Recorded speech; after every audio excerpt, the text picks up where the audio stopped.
Ya, kenapa Tuhan panggil kita?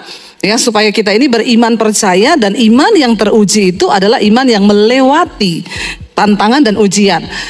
Nama-nama tercatat di dalam Alkitab, orang-orang hebat, Abraham, Daniel, Yusuf, Daud, ya, mereka kenapa tercatat namanya di Alkitab? Karena mereka juga mengalami perjuangan iman yang luar biasa. Orang hebat itu dihasilkan dari kesukaran yang besar.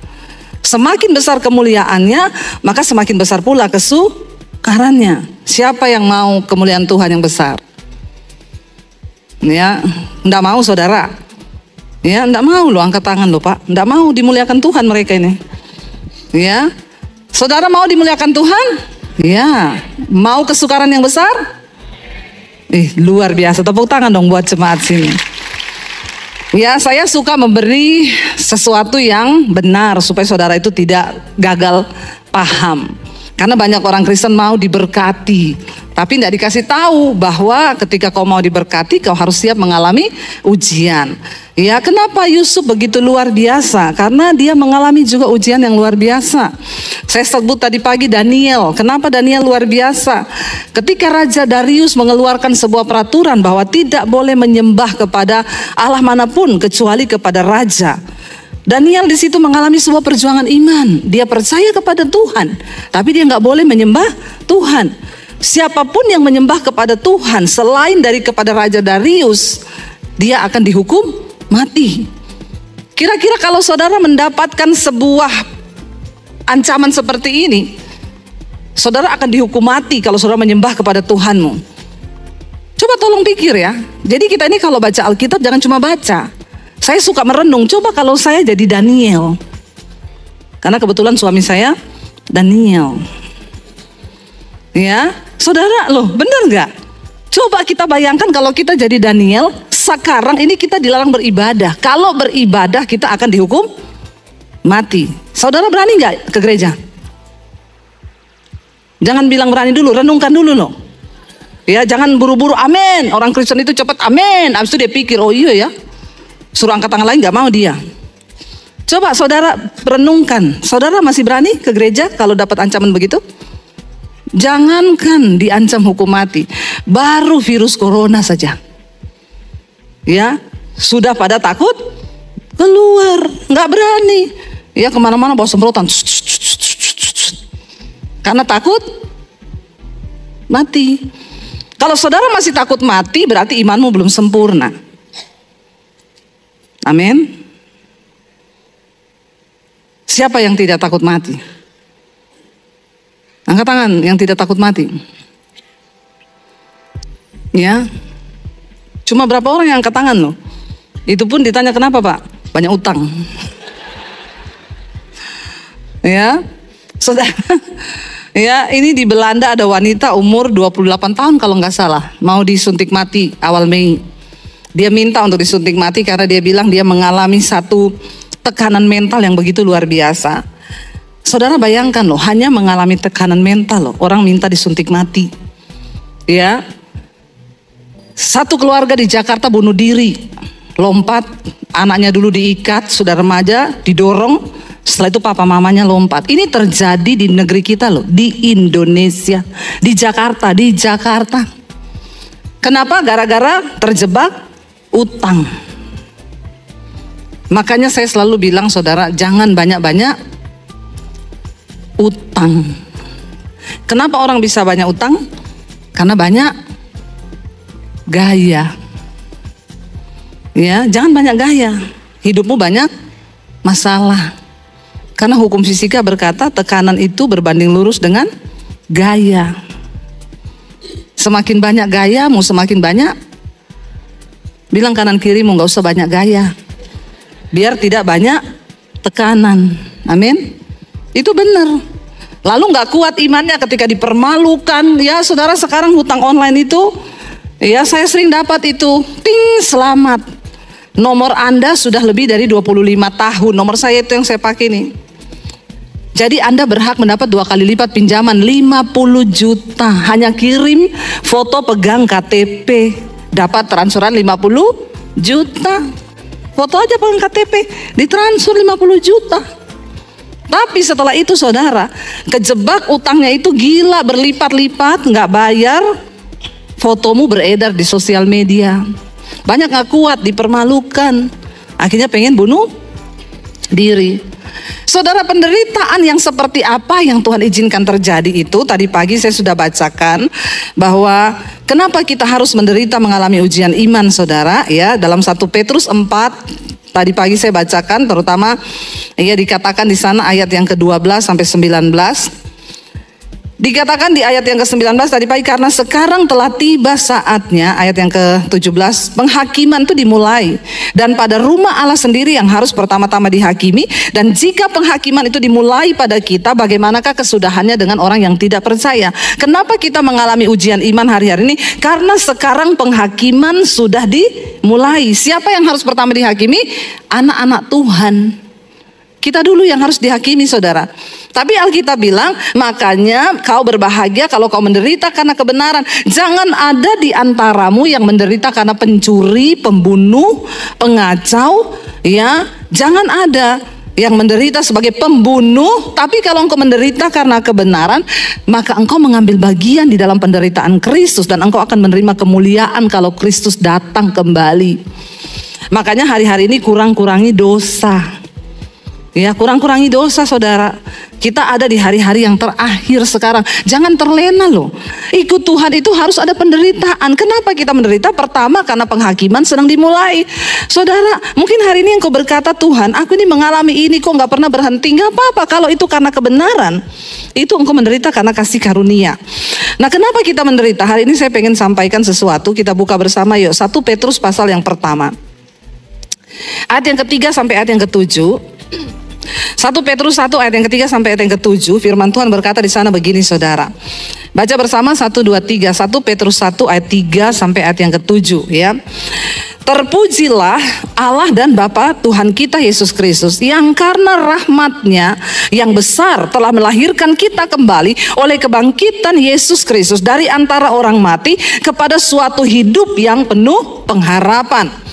Untuk apa, saudara? Untuk menerima suatu bagian yang tidak dapat binasa, yang tidak dapat cemar, dan yang tidak dapat layu, yang tersimpan di sorga. Bagi siapa?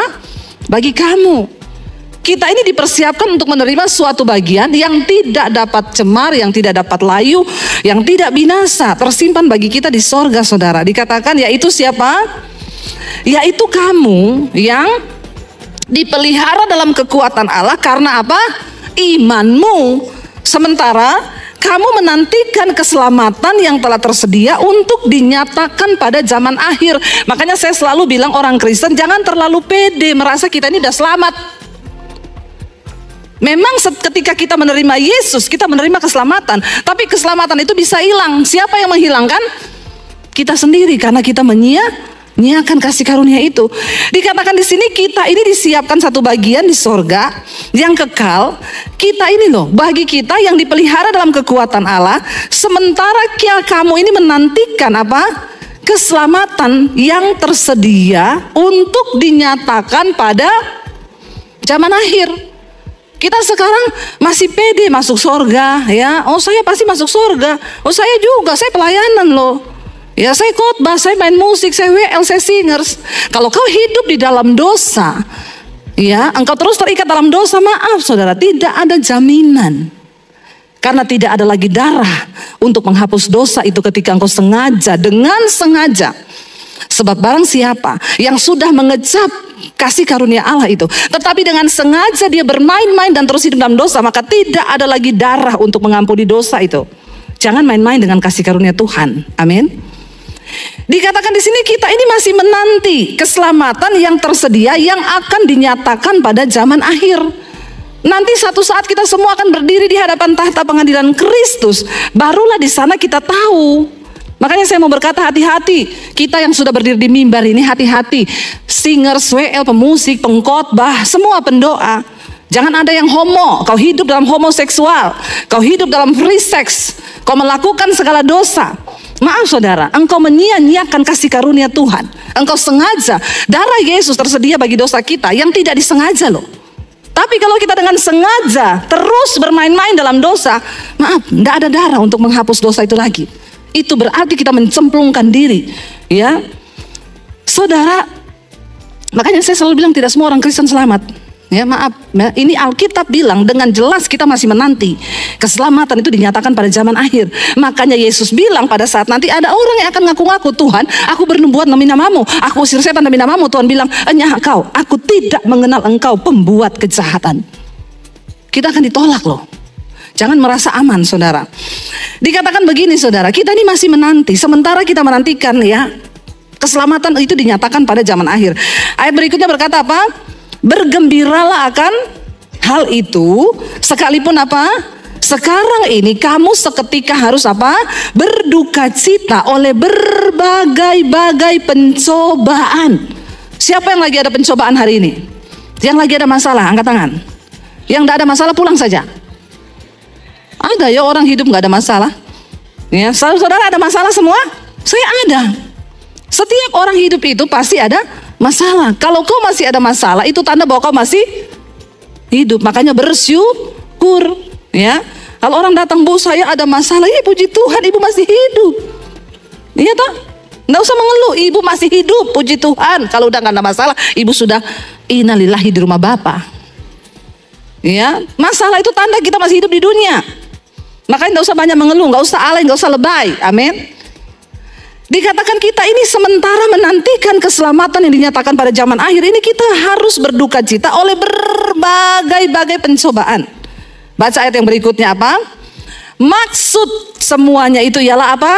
Untuk membuktikan kemurnian imanmu yang jauh lebih tinggi nilainya daripada emas yang fana, yang diuji kemurniannya dengan api, sehingga kamu memperoleh puji-pujian dan kemuliaan dan kehormatan pada kapan? Pada hari Yesus Kristus menyatakan dirinya. Katakan amin. Kenapa kita diuji? Ya, kenapa saudara? Supaya waktu Yesus datang, kita ini memperoleh kemuliaan, puji-pujian, bukan dari mulut manusia, tapi dari mulut Tuhan. Makanya nggak usah kejar pujian dari manusia. Pujian dari manusia itu pret. Ya, benar. Saya kalau dipuji orang selalu saya ngomong pret. Ya, karena manusia itu memang munah. Toh? Jangan percaya sama manusia, percaya sama Tuhan, ya. Bener, ibu tambah cantik, tambah kurus langsung loh, pret. Basa-basi keles. Nah, kok dibilang gitu nggak seneng? Memang nggak seneng, ya. Nggak usah muji-muji.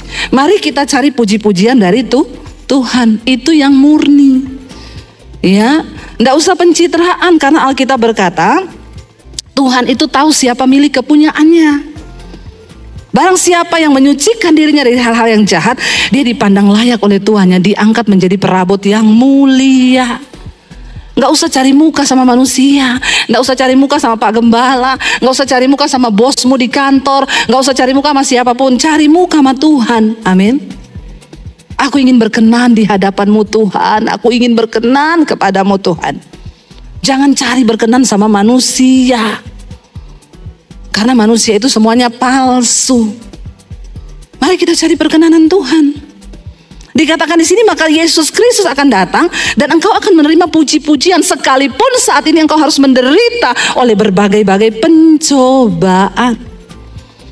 Gak apa-apa, karena maksud dari semua pencobaan itu untuk membuktikan kemurnian iman kita. Tuhan itu mau melihat kemurnian iman kita, saudara. Banyak orang aku percaya. Saya baru lihat itu waktu kita naik pesawat rusak ke Israel. Wah, orang Kristen kalau ngomong mati adalah untung, hidup Kristus, mati keuntungan. Begitu naik pesawat rusak, mundur. Waduh, pesawatnya itu ternyata masih pada takut mati. Kalau kita mau sempurna dalam iman, ya titik paling akhir itu kita udah gak takut mati. Amin. Yesus berkata, siapa yang takut kehilangan nyawanya, maka dia akan kehilangan nyawa. Tapi siapa yang kehilangannya karena aku, karena kebenaran, dia akan memperolehnya dalam hidup yang kekal.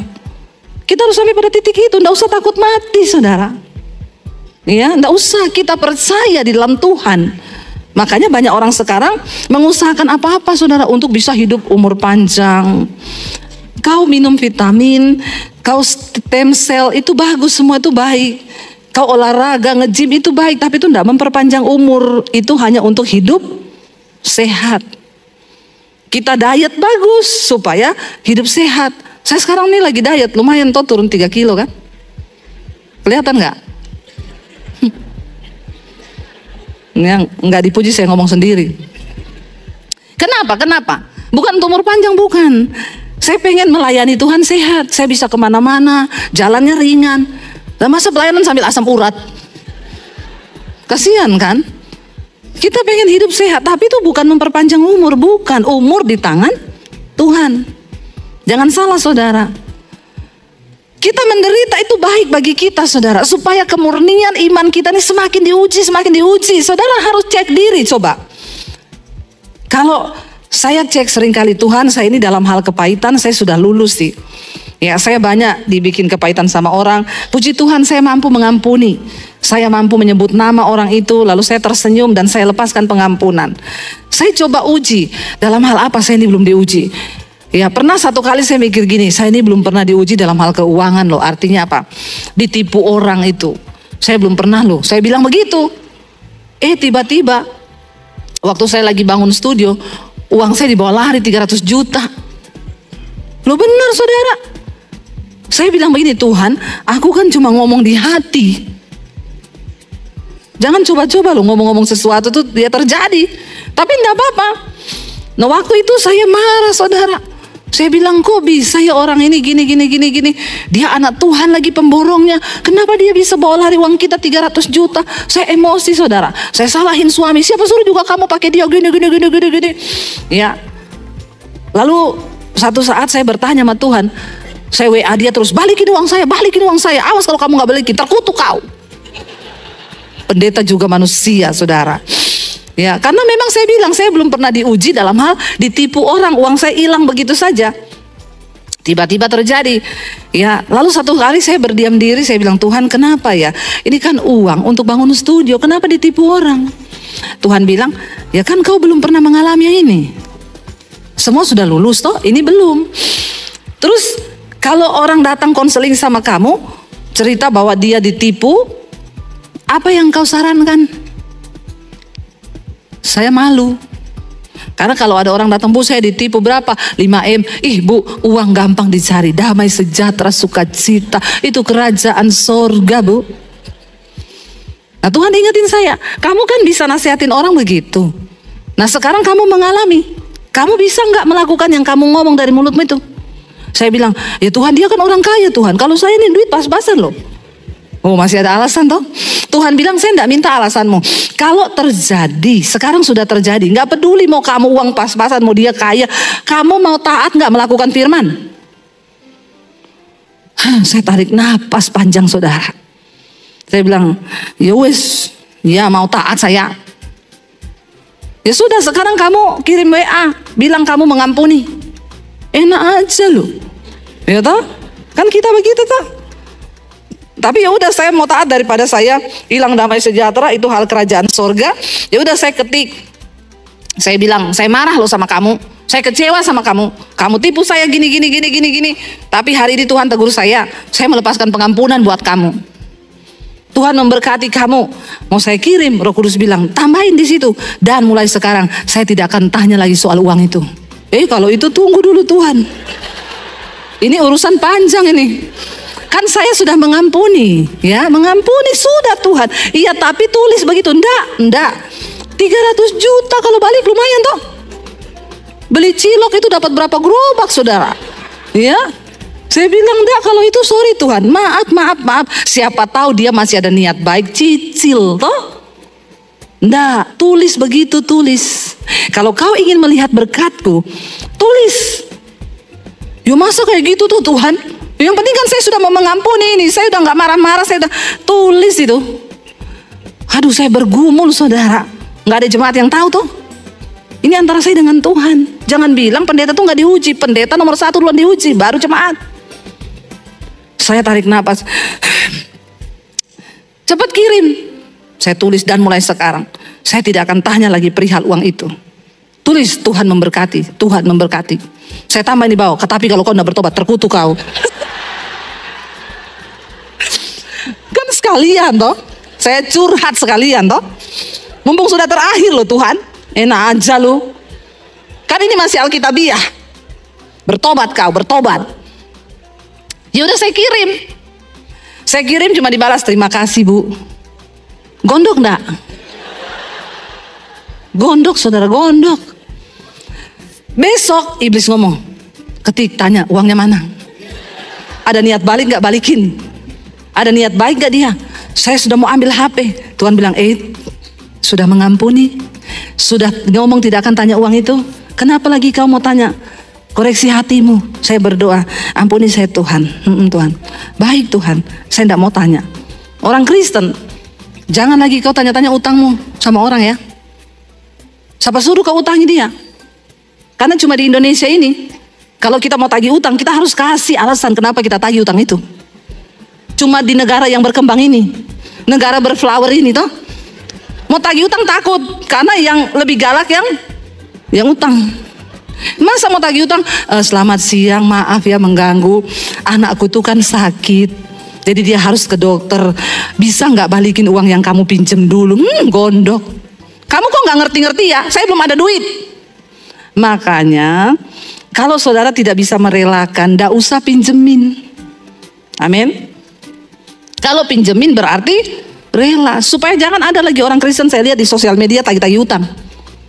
Banyak loh orang Kristen itu tagih utang di sosial media.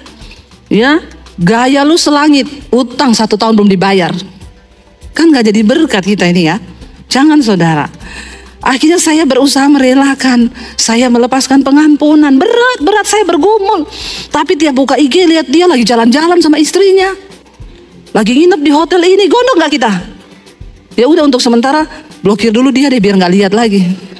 Loh, kita kan harus menjaga hati toh. Menjaga hati kita ini gak gampang, menjaga hati ini saudara. Saya tiap hari bergumul, Tuhan, ya Tuhan kuasai hatiku, Tuhan kuasai hatiku. Udah, yang penting dia sudah tahu saya mengampuni dia, sudah saya ini loh Tuhan. Berat loh saudara diuji, gak gampang, tapi kita sedang dimurnikan. Akhirnya terbukti saya bisa melepaskan pengampunan ketika apa? Saya dan suami sudah tidak berantem, saya nggak salahin suami lagi, saya tidak ada kepengen nagih lagi. Di saat sudah lulus tiba-tiba ada yang WA, Bu, saya diberkati sama khotbah-khotbah ibu gini. Saya orang Katolik Bu, gini. Ibu lagi ngapa sekarang? Studio ibu harus bagus gini. Ya saya lagi bangun studio ini. Berapa biayanya? Kirim aja Bu fotonya. Dalam hati saya, pret. Ini pandemi begini, emang ada orang yang mau kasih duit? Bu, saya disuruh Tuhan. Sampai 3 kali dia telepon, dia WA saya, Bu tolong foto aja Bu, proposal yang ke tukang itu habisnya berapa? Saya bilang sama suami saya, habisnya 850 juta. Gaya-gaya minta foto, emang dia mau kasih segitu? Suami saya bilang, ya kan dia cuma minta, kasih aja lah, terserah dia mau kasih apa tidak, yuk kasih aja. Bener juga ya. Saya foto saudara, saya kirim 850 juta. Bu boleh minta nomor rekening, ditransfer 1M. Kok enggak wow ya? Wow, itu orang gak saya kenal. Saya gak tahu, dan dia juga gak tahu kalau saya lagi bangun studio. Dia gak tahu kalau saya lagi ditipu. Dia gak tahu. Dia gak tahu saudara. Tapi Tuhan tahu. Sebelum engkau mau melihat mujizat dan kemuliaan Tuhan, kau harus siap dulu diproses.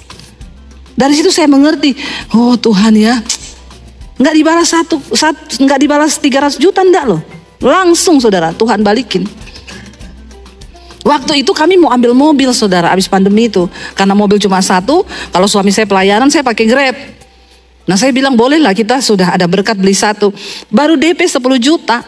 Tiba-tiba ada orang telepon saya, Bu Debbie saya minta maaf, ibu jangan tersinggung. Kenapa ya Pak? Saya disuruh Tuhan kasih ibu mobil. Oh enggak, saya enggak tersinggung, enggak tersinggung, kagak. Ini luar biasa loh, mau beliin mobil bilang jangan tersinggung. Biasanya kan gitu, mau utang toh.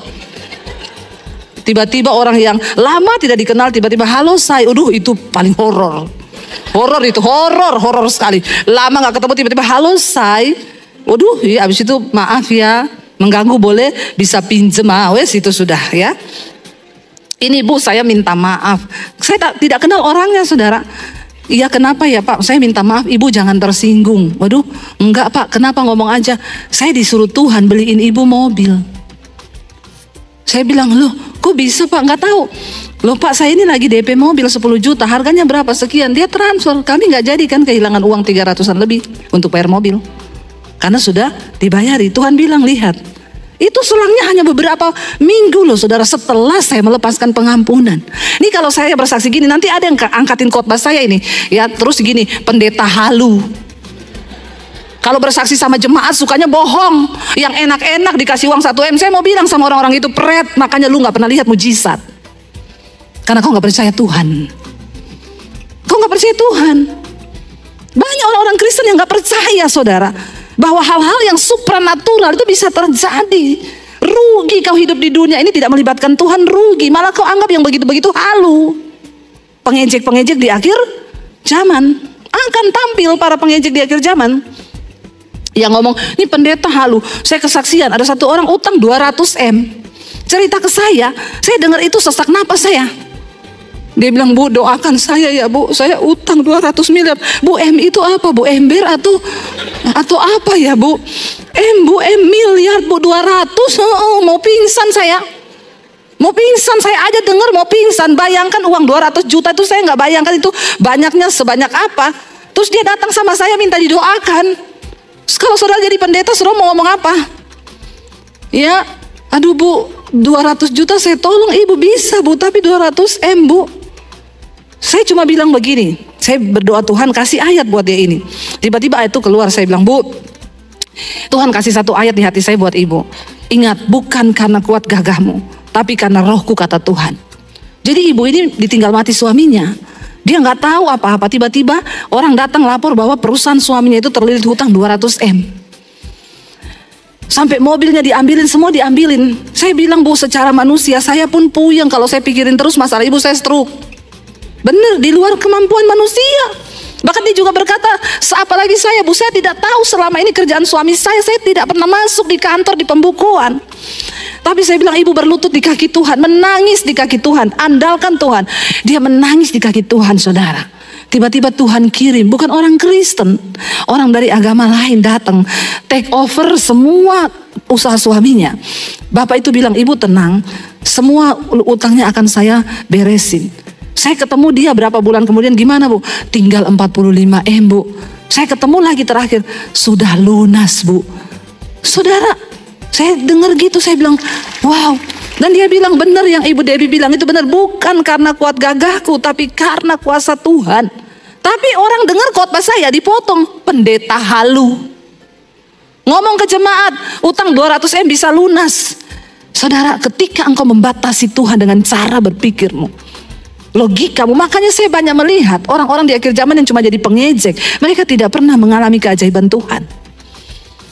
Tapi ketika ada orang diberkati, mereka iri. Karena mereka tidak mengalami.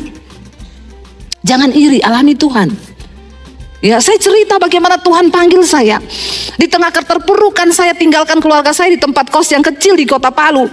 Saya dapat penglihatan, Tuhan bilang, aku akan bawa kau ke bangsa-bangsa. Bangsa-bangsa menantikan pengajaranmu, pulau-pulau menantikan pengajaranmu. Saya buka mata, amin Tuhan. Yang saya lihat pakaian kotor.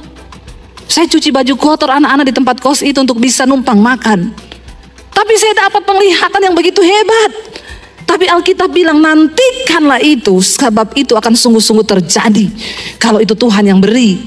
Hari ini saya mau bersaksi sama saudara, itu terjadi saudara.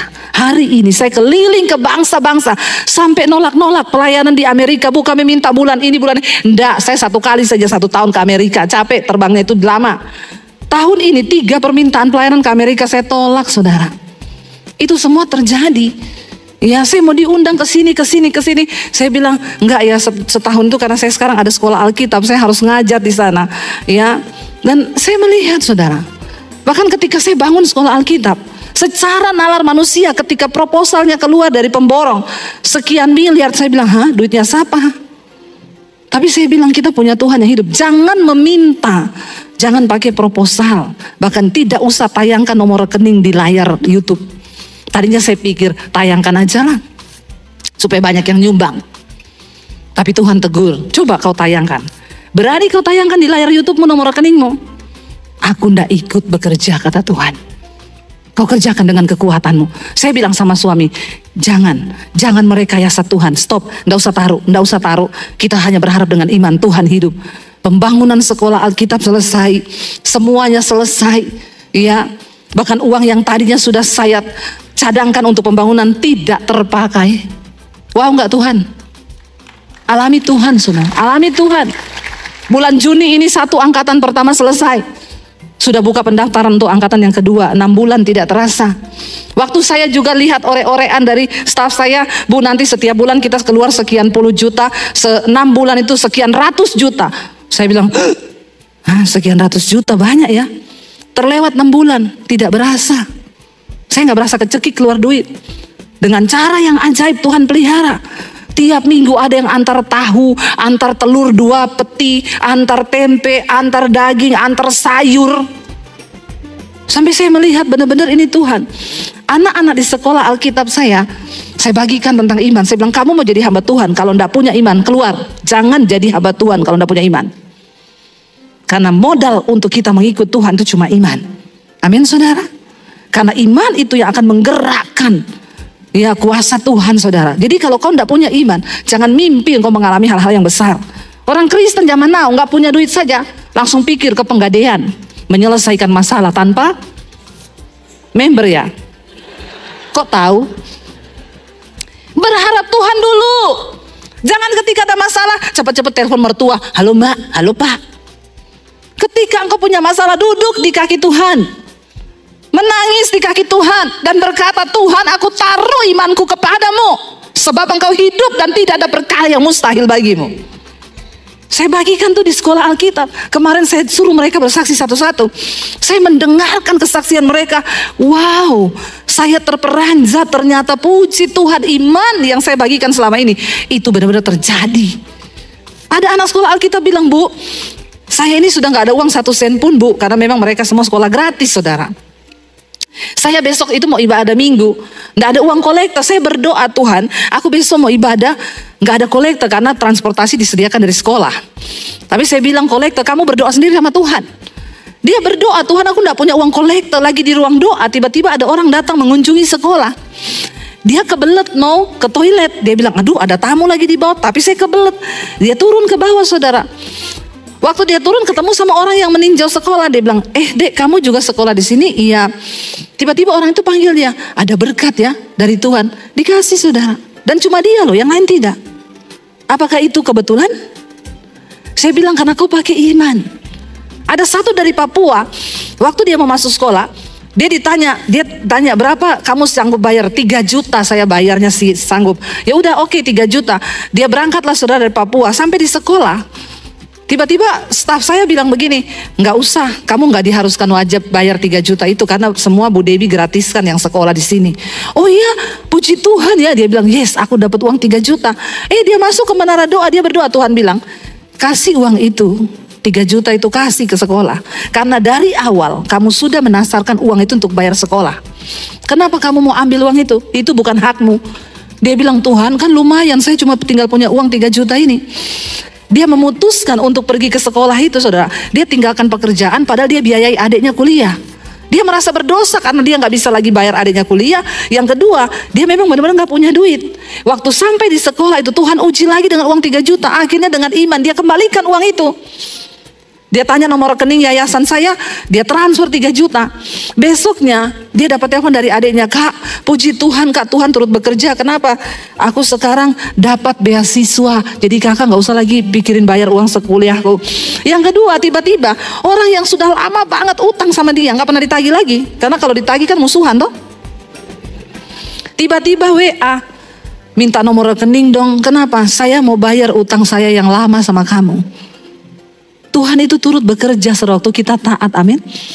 Saya mendengar banyak kesaksian dari anak-anak sekolah yang saya bimbing di sana. Saya bilang, wow Tuhan, apa yang selama ini ternyata. Saya bilang, kamu jangan pernah mau jadi hamba Tuhan kalau kamu gak punya cukup iman. Kalau kamu pinjam duit kanan kiri, kamu bukan hamba Tuhan. Hamba Tuhan gak boleh pinjam uang. Hamba Tuhan harus berharap kepada Tuhan, amin. Hamba Tuhan gak boleh jual-jual ayat. Karena kita percaya firman Tuhan berkata, Dia yang mencukupkan. Ayo saudara, alami Tuhan lewat pergumulan iman. Kenapa terakhir ini ya? Ini waktunya sudah habis jauh, tapi enggak apa-apa ya. Kan saya jarang-jarang kesini ya Pak Yusuf ya. Ini sudah lewat loh waktunya. Enggak apa-apa ya saudara, belum lapar toh? Saya ini baru pulang dari Israel loh. Saya aja nggak capek. Ya masa saudara capek? Kita buka yuk Wahyu 7 ayat 9. Wahyu 7 ayat 9 sampai 15 saudara. Kenapa kita ini harus menang dalam ujian iman? Kemudian daripada itu, baca bersama. Aku melihat sesungguhnya suatu kumpulan besar orang banyak yang tidak dapat terhitung banyaknya. Dari segala bangsa dan suku dan kaum dan bahasa. Berdiri di hadapan tahta dan di hadapan anak domba. Memakai jubah putih dan memegang daun-daun palem di tangan mereka. Saudara, kalau dibilang dari berbagai suku dan bahasa dan bangsa, berarti Indonesia termasuk nggak? Termasuk. Orang Surabaya masuk nggak? Masuk ya. Dari berbagai suku dan kaum dan bahasa. Dengan suara nyaring mereka berseru, keselamatan bagi Allah kami yang duduk di atas tahta dan bagi anak domba. Dan semua malaikat berdiri mengelilingi tahta dan tua-tua dan keempat makhluk itu mereka tersungkur di hadapan tahta itu dan menyembah Allah. Dan sambil berkata, amin, puji-pujian dan kemuliaan dan hikmat dan syukur dan hormat dan kekuasaan dan kekuatan bagi Allah sampai selama-lamanya. Ya, Yohanes mendapat sebuah penglihatan tentang akhir zaman di Pulau Patmos. Dia melihat satu pemandangan ketika satu saat nanti kiamat dunia ini, hari penghakiman tiba, ada sekelompok orang dari berbagai suku, kaum dan bangsa berdiri memakai jubah putih di hadapan tahta anak domba Allah, di hadapan Kristus. Lalu saudara, di sana dikatakan mereka itu menyanyikan puji-pujian, kemuliaan bagi Tuhan. Lalu dikatakan di sana, dan seorang dari tua-tua itu berkata kepada Yohanes, dia bilang begini, kamu tahu siapakah mereka yang memakai jubah putih itu? Dan dari manakah mereka datang? Lalu Yohanes menjawab, maka kataku kepadanya, Tuanku, ya Tuhan mengetahuinya. Engkau tahu siapa mereka? Aku ini tidak tahu. Lalu ia berkata kepadaku, mereka ini adalah siapa? Baca. Orang-orang yang keluar dari kesusahan yang besar. Dan mereka telah mencuci jubah mereka dan membuatnya putih di dalam darah anak domba. Karena itu apa? Mereka berdiri di hadapan tahta Allah dan melayani dia siang malam di bait sucinya. Dan ia yang duduk di atas tahta itu membentangkan kemahnya di... Saudara, kita lihat saudara, siapa yang akan memakai jubah putih dan berdiri di hadapan tahta Kristus di hari terakhir nanti? Dikatakan mereka adalah orang-orang yang keluar dari kesusahan yang besar. Tapi mereka tetap menjaga jubahnya tetap putih dengan darah anak domba. Kesusahan yang engkau alami sekarang tidak ada apa-apanya saudara, dibandingkan dengan rasul-rasul. Nabi-nabi dulu pernah mengalami. Jadi hari ini kalau engkau mengalami sesuatu, saya undang para imam musik maju ke depan. Kalau engkau mengalami sesuatu, engkau mengalami hal-hal yang tidak enak, engkau sedang ada dalam kesusahan yang mungkin itu engkau katakan kesusahan besar bagimu, tetaplah bersuka cita. Tetap pertahankan imanmu kepada Tuhan. Jangan goyah, jangan bimbang, jangan ragu. Sebab di setiap musim hidup kita percaya akan melihat kebaikan dan kekuatan Tuhan di dalam hidup kita.